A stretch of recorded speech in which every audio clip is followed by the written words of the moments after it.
So we didn't win the Champions League finale in the last episode of Season 4, but you know what that means? Season 5 of Everton. You've never shined so brightly.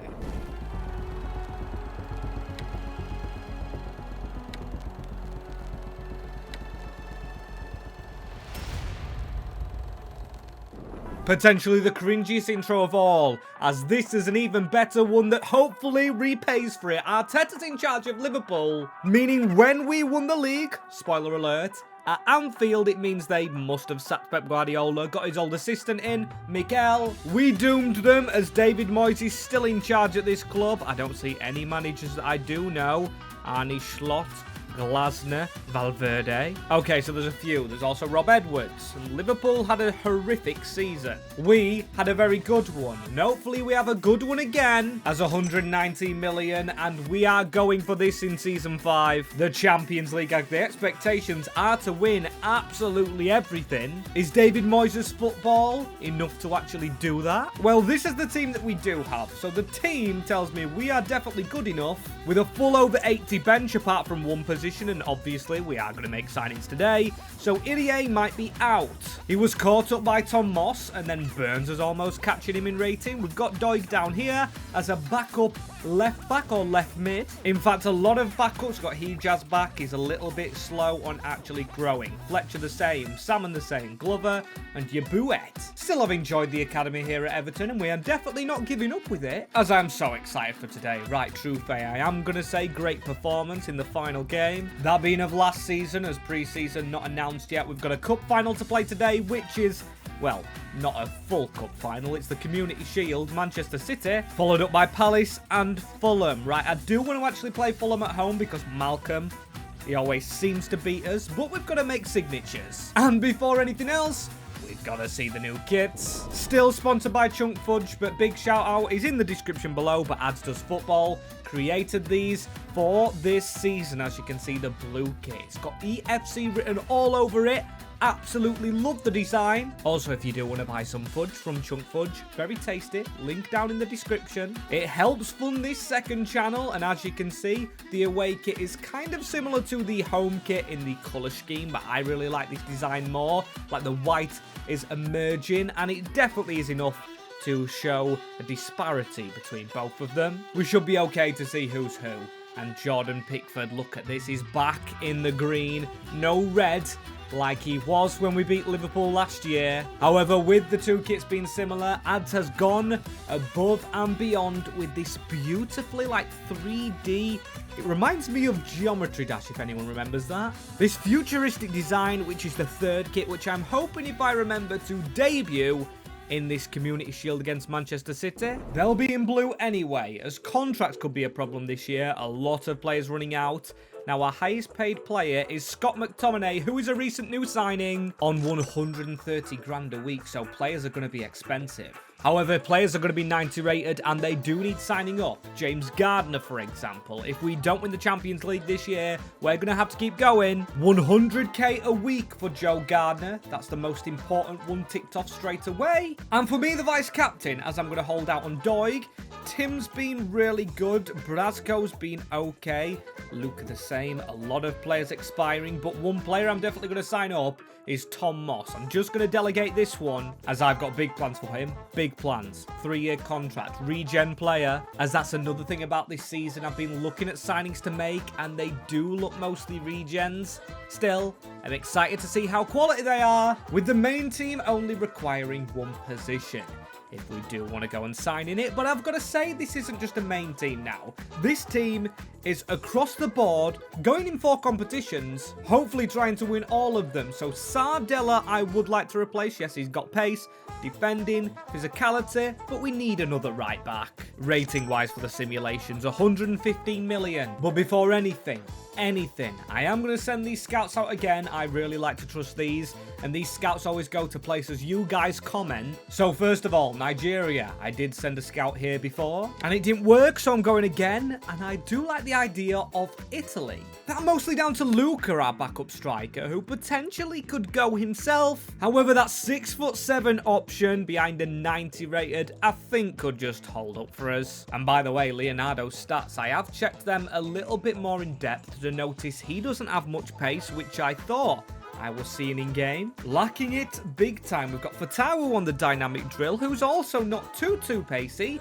86, but that passing and that dribbling, it is definitely carrying him through. So I'm going to simulate a few days before looking at a right back to see the offers coming into the club. I think the only clubs we can sell to is Real Madrid or Barcelona if they've got big deals coming into the club, because we're the best team in England. But I am going to sell some of our current youth that I don't see playing, and Maguire, he played against Pompey last season, really disappointing, so he's going to lose the club. We've got Ferguson, McTominay and Hilson, all who can play in cam, so I have sold the Rutherford of the Everton save, not like the one in the Grimsby save, and we have to spend all this money or it won't be kept over. You don't have to threaten me like that. I will spend this money, don't you worry. One position we could spend it on is a new backup striker, or Nkonkwo, who didn't we get the best...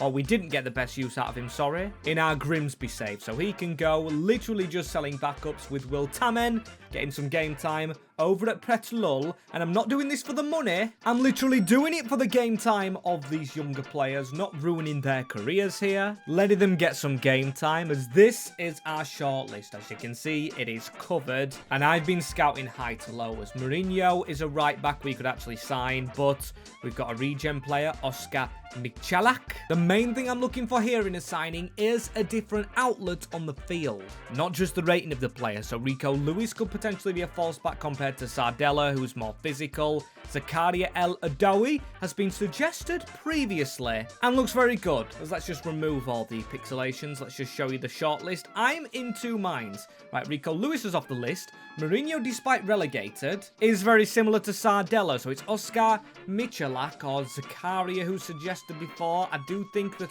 Pryor has more pace. This man's got better dribbling, but this man at 20-year-old, his passing definitely could increase, and his dribbling, if we prioritize it in a training drill, or prioritized, I can't speak. I think we should get this man for roughly about 40 million. As they want Hilson, that's not happening. I do want to keep Hilson as a cam, meaning 42 million we've had to rise on to get Oscar into the club, but I think as a fly-in right back should be very decent, bringing Everton a different outlet so we can get the other right back off the shortlist. And I know, apart from Miller and Penman, who I were looking at being Scottish, and we don't really need them, the rest of the shortlist is regen players. However, good ones like Mohamed Akusa, he is better than Rui Silva, but Rui Silva did play very well. We've got Daniel Santos, a small magician. Maybe he's better than Hilson, but we do have Alvaro Ascenso with some pace.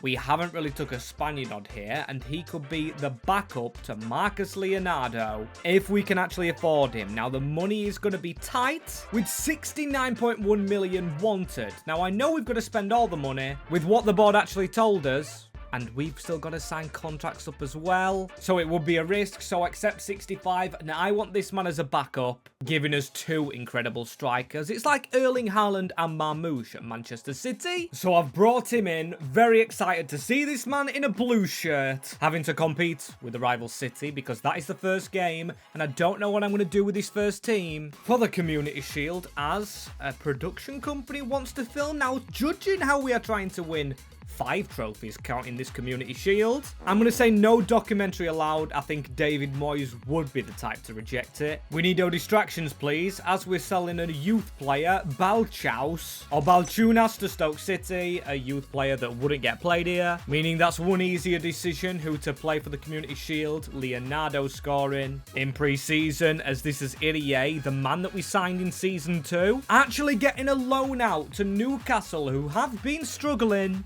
giving him some game time, as Dortmund is a draw, unlike Atalanta, who we hammer in the build-up to this Manchester City game. And yes, we can still get players out. We've got bids in for Tim and Dye. We're not accepting these. Maybe Yusuf Hijaz. Now down to 4th choice, and Vitaly Mikalenko. We do have Josh Doig. That would be contract money, but I do like the idea of an original still here. So maybe we do sell the youth. Maybe that's our contract money making scheme, with none of them due to play in this finale, but I have changed it up. The 2 bought players are in the team. Tom Moss the same. Silva, Tim and Brasco. Alongside Hilson in that cam position. A big risk, Nathan Collins as the captain, hopefully lifting this big 50p piece. And I am treating this like a new pre-season game. Obviously doing what I do best and forgetting to change the kits. At least it's this very nice away kit that we've got on. And it does look Everton themed. Hopefully making us happy once we win this. Tom Moss looks an absolute giant at left mid. If we can get the ball down to him here. Tom Moss, the only youth player from the academy in the lineup. And not what I expected. We've got Burns on the bench. Gardner into Brasco. A player I'm not decided on yet. Maybe we do need another defensive midfielder. As Fatawu, who's in the team, we've got a 90 rated on that wing with Tom Moss looking for the angle. Moss strikes! Not bad, as a reason I have changed this team up is ultimately, I think the other quad is more important than just this Community Shield, and this is a chance to see this right back in action against Vardiol. Doesn't do well, also can see the new striker and the rest of the players to see if they play. Terrible marking from Tim. Haaland nets first at Wembley, and I think that's over the top for the Community Shield. Maybe they just want to let us know they're here. As Tom Moss, we're going to go backwards to go forwards again. True fair. Right, we need to react to being a goal down. Our defensive record's been the best, but then we brought in a full-back who's not prioritising his defending. It's like Milos Kerkez. We've brought in a bit of a madman with the pace to keep up with Doku. As he does, let's turn defence into attack. Through Hilson, chipping over the top towards Tom Moss. Tom Moss gets there first! Created by our right back. Tom Moss with the finish. Hilson with a cracking ball, Dewsbury Hall-esque. It's the youth player from our academy, our number 8, who beats Donnarumma to the ball with a leap. Leveling the game up, you love to see it. Nico Gonzalez straight into Phil Foden, having his hands out like he didn't want that ball. Tim didn't have much to do. I had 2 left-backs I could have chosen, but I went with True Fair, who tried to skill his way out of danger, but Tom Moss, he'll go for the 1-2 with Asensio, which works. Tom Moss, Jules Koundé is the man on his shoulder, who he gets away from. Hilson goes for the shot. Just the half-time whistle stops a very entertaining first half. Battle of the big guns so far, and Erling Haaland with a turnout into Nico Gonzalez. We've got to get running at them. Asensio, Hilson, step forward, mate. We've got to step up to City. Not let them play it around us, and of course this game will go straight to a penalty shootout. We've got Luca as a striker on the bench, but Tom Moss, he's drilling at Donnarumma. He's going for the shot. I like the confidence. We should have tall players like Nathan Collins, etc. in the box. The ball goes towards Fatawu, but that should be an easy header for Hilson. He handed it against a hand, or headed it against a hand, I'm sorry, as that's got to be a foul. Towards Tom Moss, around the corner. Asensio to just stall with it. He gets the ball back. He looks for Hilson. I think I'm going to make some changes, although there's 5 minutes left, please. Let me get some attackers on the field. Just for the penalties, but it might not go there. Erling Haaland offside, and I'm changing him, who's just got a yellow card, Michalak for Iliman Ndiaye, and Luca now onto the field. So we did get some attacking options on. We do want to win this penalty shootout, and you get to see the new goalkeeper kit in all its glory. Erling Haaland sends Rui the wrong way. At least Rui's not been our Kepa. Iliman Ndiaye, you have to score. Donnarumma, a good keeper. Our best penalty taker gets his saved down to Ryan Cherki. As long as he's not chipping the ball up and trying to be fancy. He goes down the middle still. Showboating. Asensio, the new signing. I want to gamble. I want to go the same way as before. It's a good job he didn't miss his penalty, because that could have been a confidence loser. Phil Foden, they've got to go to this way. One time or the other, they still don't. With Luca going for the copy. He's going down the middle. Oh, Donnarumma even pointed there. Not staying. And Savinho, I'm going to keep calling their bluff, hoping they go to that side. And they do, but they score. As Abdul Fatawu, I'm going to go to the left. Come on. Donnarumma out the way. We're still in this shootout. All the pressure on this man in our goal. They've gone down the middle a lot, but I think they're definitely going to the side. They don't. Manchester City win the shootout.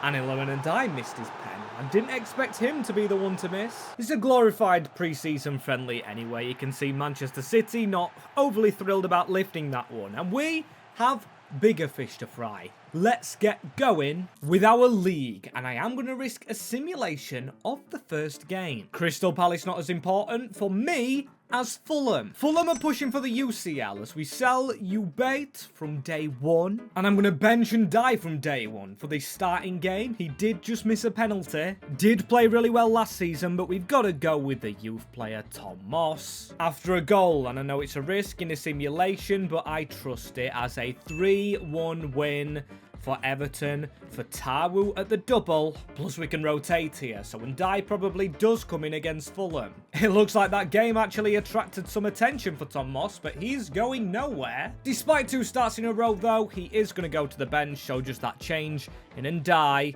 as I really trust this team to finally beat Fulham and stop our curse, come on, as we're in our home kit. Ads does football. What a kit design this is, my friend. I love the blue. It's vibrant. It's got little intricate details of the EFC on it. Lovely stuff. Sardella, let's get us started. Pass through the middle. Oh, unlucky. Trying to be too cutesy with the ball. We've got to watch this man for Fana, who I did look at potentially signing in the window, but judging how we do have Ndiaye and Tom Moss, we don't need him. He was last season's player of the year overall as well, not just in the team of the season, which he was, with Ndiaye running at his man, Iliman Ndiaye. He needs to prove his way into the team permanently. That was almost a good ball by Leonardo, turning provider here with a ball into the middle. Lukic, they're passing this very well. Sander Berge, that partnership in the middle should be ancient by now. Indiana Jones will be searching for it to put it in a museum. Sardella with the tackle. What is Marco Silva doing with Fulham? I feel like the big bad wolf trying to blow down a house here. That's another film reference. Come on, Everton, we're good enough. I think they've looked at our stats from previous seasons, seen that we don't ship goals, but when we don't ship them, we do actually struggle to score them with Iliman Ndiaye getting support from Trufair, who needs to keep on running into the middle here. Marcos Leonardo uses Garner. Garner just stops. He waits for Scott McTominay. Now, if we get that back in the middle really quick, Gardner's got a chance to shoot. I thought Rizza had put it into his own net, and I am going to actually cross the corners, cause carnage, because they're very structured. So we just need to do that. Iliman Ndiaye onto Ferguson. Ferguson with the hit this time. These Toffees fans must be off their seats. We need their support. We need to get a ball in. Maybe a handball is what we get from one of these corners. Press them. Put everything onto them. Make them make mistakes. That's a good ball around the corner, though, for Fana. No, Pickford, brilliant save. I don't like it. I don't like it. And Iliman Ndiaye. Asensio on the field. The striker that cost us all the money. Iliman Ndiaye just making room here. He's got the cross potentially into the box, but I'm going to pass it in here. Gardner does very well to get on that ball. Asensio peels off. Play football. We're in the 89th minute of the game now. Jared Branthwaite rises. Now it's off the line. I can't believe it. We've got 10 added minutes. Fulham have sat back literally all game long, and we've got to get this ball moving very quickly. We don't. It's a draw with Fulham, which is really disappointing. I wanted 6 points out of 6. And what can you do when you're against a team that just sit behind the ball with Burnley up next away? No offence to any Burnley fans, but I think I'm going to get the exact same treatment here. We want to move on towards transfer deadline day, which we're on. I'm not going to do anything with because I want to check the Champions League games that we've got to play. And we should be in it. Of course, not ready. Is it ready through this way? Yes, it is. We've got Celtic. We've got Brighton in the Cup. Any big testers? PSG, Como, and Atletico Madrid, another defensive team.